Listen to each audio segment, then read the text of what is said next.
how to delete your Instagram post. So you want to delete a post on your Instagram and you are confused. So don't worry, I'm here to help you. So all you have to do is just open your Instagram and just click your logo here, and you will be redirected to this part. You can see your profile like this. So from the bottom you will have to select the post you want to delete.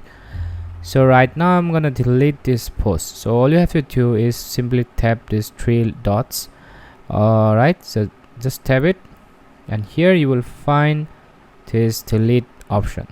Just tap it.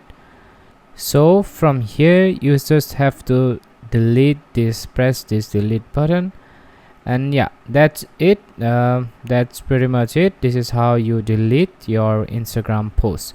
So yeah, thanks for watching and have a great day.